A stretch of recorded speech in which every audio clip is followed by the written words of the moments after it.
রামিসার বাবা সরকারকে রাষ্ট্রকে একটা চ্যালেঞ্জ দিয়েছে যে আপনারা বিচার করতে পারবেন, নিয়ে আসেন, আমি লেখা দেই এই ঘটনার বিচার হবে না। 2-4 দিন কথা হবে, 15 দিন পর নতুন ইস্যু যাবেন। এটা অত্যন্ত বাস্তব, তার সাথে আমি একমত। একটা উদাহরণ নাই আপনি দেখাতে পারবেন যে এই দেশে বিচার হয়েছে। আমি সরকারকে আমিও চ্যালেঞ্জ দিলাম যে রামিসার বাবা যে কথাটি বলেছে যে কোনোদিন আপনারা বিচার করতে পারবেন না, স্টাম্প নিয়ে আসেন, লেখা দেই। গত 8 দিনে রামিসার মতো 5টা শিশুকে ধর্ষণ করে হত্যা করা হয়েছে। বাংলাদেশ একটা মগের মূল্যকে পরিণত হয়েছে এবং এটা অপরাধীদের একটা ডেরায় পরিণত হয়েছে।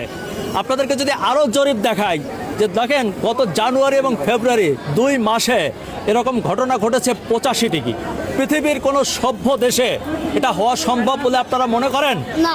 রাষ্ট্রীয়ভাবে আমরা বর্তমানে কোথায় পৌঁছে গেছি, কোন অবস্থায় পৌঁছে গেছি একবার খালি চিন্তা করেন। গতকালকে কেন বলবে না, কেন বলবে না? আপনাদেরকে আমি বলি যে দেখেন গতকালকে একটা ঠিক এমনই ঘটনার একটা শিশু বাচ্চাকে নির্যাতন করে মেরে ফেলা হয়েছে 10 বছরের চট্টগ্রামে। সে বাচ্চাটার নাম কি? টিটন নামে একটি বাচ্চাকে আজকে থেকে 10 বছর আগে হত্যা করা হয়েছিল। গতকালকে 20 মে সেই হত্যা মামলার রায় হয়েছে, মাত্র 10 বছরের কারাদণ্ড হয়েছে। আমাদের দেশের আইনজীবীরা একটি 302 ধারার মামলাকে পরিবর্তন করে 304 ধারা করেছে। কিভাবে? 302 ধারা হচ্ছে সরাসরি হত্যা, 304 ধারা হচ্ছে যে অনির্ধারিতভাবে কিংবা অসতর্কতার সাথে এই হত্যাটি হয়েছে। আমাদের আইনজীবীরা যদি এই কাজগুলো করে তাহলে এই দেশে বিচার কিভাবে হবে? সরকারকে বলবো যে 2-1টাকে ঝুলা দেন। আপনি পৃথিবীর উন্নত দেশগুলোর দিকে তাকান, পৃথিবীর আরব দেশগুলোর দিকে তাকান, সৌদি আরব, কাতার, কুয়েত, বাহরাইন, তারা কি করছে?